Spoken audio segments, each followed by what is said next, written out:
안녕하세요. 느소와 사람들입니다. 영국의 김인수 변호사는 이렇게 밝혔지요. 18일부터 장례식이 있는 19일까지는 런던 시내 일정 지역에 자동차는 다닐 수 없다는 안내가 수일 전부터 있었음. 대한민국 정부가 몰랐다면 무능한 거고 알고서도 교통통제 핑계대는 거라면 교활한 거다. 누구 닮아서. 당연히 걸어서 이동할 수 있는 거리에 한국전쟁 참전 기념탑이 있음. 당연히 걸어서 헌화하면 됨.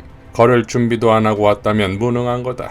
프랑스 대통령 부부는 운동화 준비해왔다. 걷기 싫어 헌화를 못했다면 대한민국 대통령이 한국전쟁 참전 기념탑 헌화가 없었다면 누가 대한민국이 위기에 처했을 때 목숨을 바치겠는가. 교통통제? 차만 못 다니게 한 거다. 걸어서는 어디든 다닐 수 있다. 혼란을 피하기 위해서 웨스트민스터 사원 주변으로 장례 행사가 있는 주변에만 차를 못 다니게 한 거다. 반경 1km 이내만. 프랑스 대통령 부부도 걸어서 조문했다.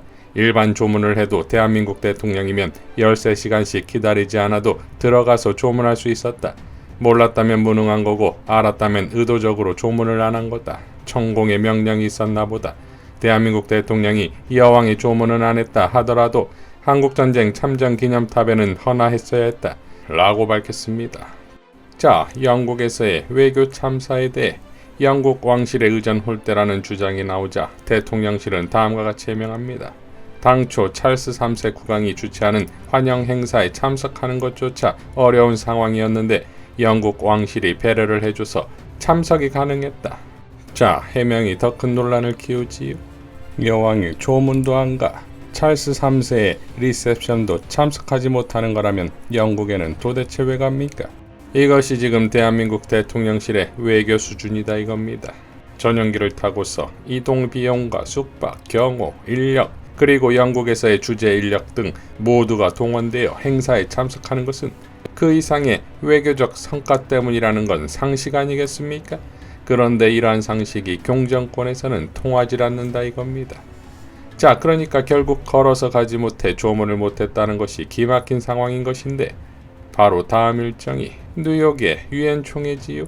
지난 2017년 유엔 총회에 참석한 문 대통령은 평소에도 교통지옥인 뉴욕에서 세계 각국 정상들이 몰리면서 유엔 사무국까지 도보로 이동하는 진풍경을 아치요. 당시 청와대는 120여 개국 정상들이 모인 뉴욕의 교통체증으로 문 대통령이 세 블록을 걸어서 이동했다. 수행원들 역시 뉴욕 거리를 정신없이 뛰어다녔다 라고 밝혔었습니다. 당시 마크롱 프랑스 대통령도 이번 조문 때 스포트라이트를 받은 바와 같이 차량 이동을 포기하고 걸어서 다음 일정을 소화했다지요. 자, 만약에 교웅이 뉴욕에서 도보 이동을 할 수밖에 없는 장면이 연출된다면 어떻게 되는 겁니까? 지난 펠로시 패싱 이후 통일한 국가서열 3위의 중국 리잔수의 방안은 어떡할 거냐라는 말이 나왔듯 영국에서는 걷기 싫어 조문도 하지 않았으면서 뉴욕에서는 도보로 이동하는 것이 전 세계에 노출된다면 이 또한 외교 참사가 아니겠습니까?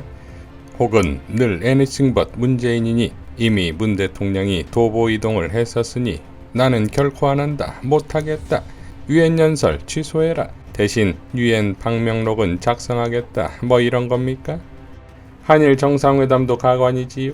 일본은 정해진 게 없다는데 우리는 한답니다. 기가 막히지요.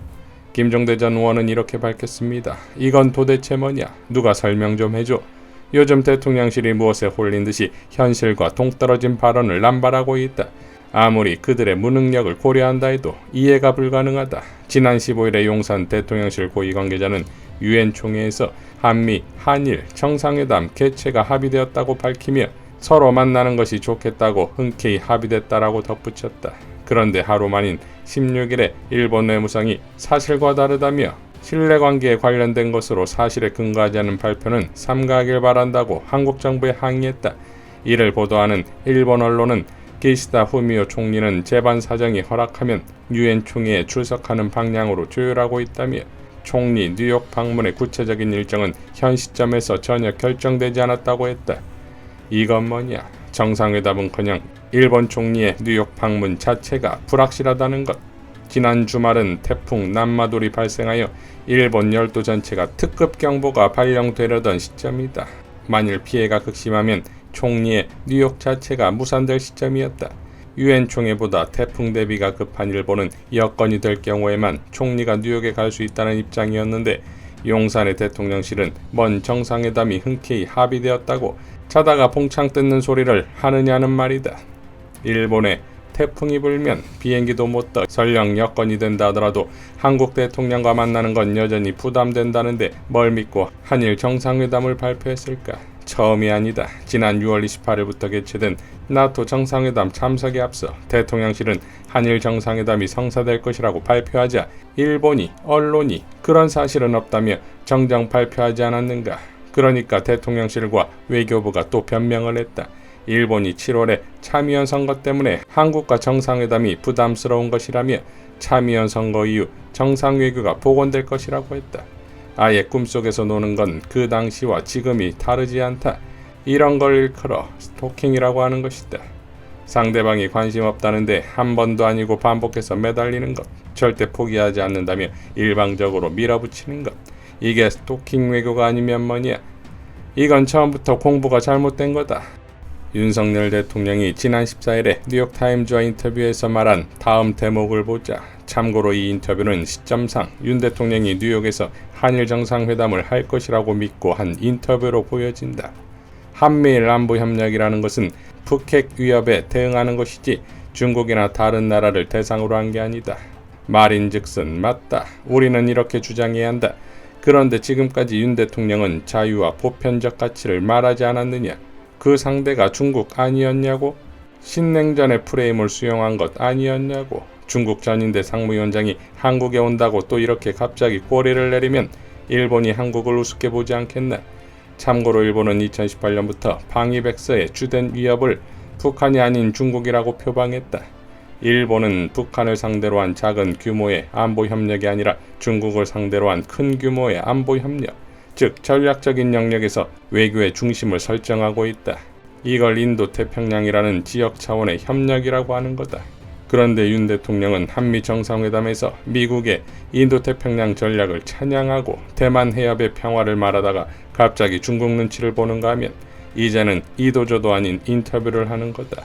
이렇게 뇌에 해로도가 엉켜버리니 횡설수설이 나오는 거다.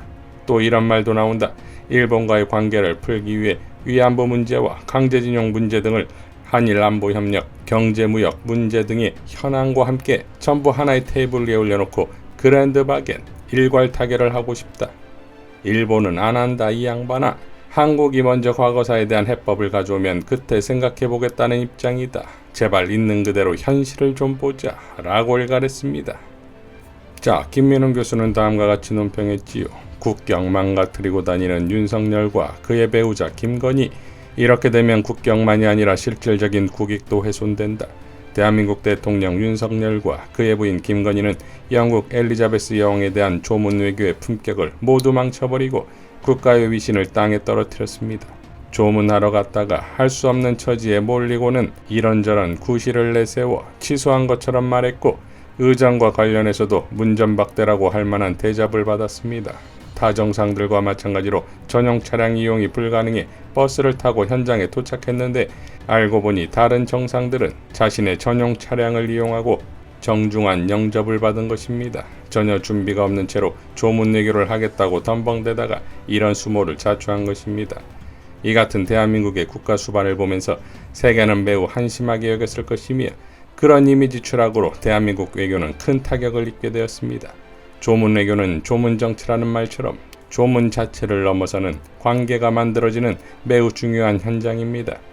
국가 대 국가의 관계에서 외교적 이미지를 만들어낼 뿐만 아니라 국가 수반의 조문 과정을 통해 국제적 품격을 도모하는 중요한 기회라고 할 수 있습니다. 그런데 정부가 이번 조문 대상인 고 엘리자베스 여왕의 장례식 의전 수준에 대한 파악도 없었고 그에 맞는 준비도 일절 없었다는 것이 드러났습니다. 국민 모두가 낯뜨거워지는 일이었습니다. 이제 국민들은 윤석열이 해외 순방을 간다고 하면 불안해집니다. 지난 나토 정상회담에서도 의전에 맞지 않는 일들이 발생했고 이번에는 더욱 심각한 사태가 벌어지면서 어디에 갖다 놓아도 안 되겠구나 하는 결론이 더욱 분명해지고 있습니다. 국제사회에 나가서 국익을 감당할 자격과 능력이 전무하다는 것을 모두가 확인하게 된 것입니다. 이는 일종의 외교 참사이며 그 전후 과정을 철저하게 규명하고 책임을 엄중히 물어야 할 일입니다. 온 세계가 주목한 현장에서 이런 천박한 수준의 준비와 참여, 그리고 이를 관리하는 윤석열 정권의 저품격 역량은 국가의 수치가 아닐 수 없습니다. 해외 일정을 마치고 돌아오면 이에 대해 국회와 언론은 철저하게 따져묻고 진상을 국민들에게 알려야 할 일입니다. 참으로 피곤하고 고단한 정권입니다.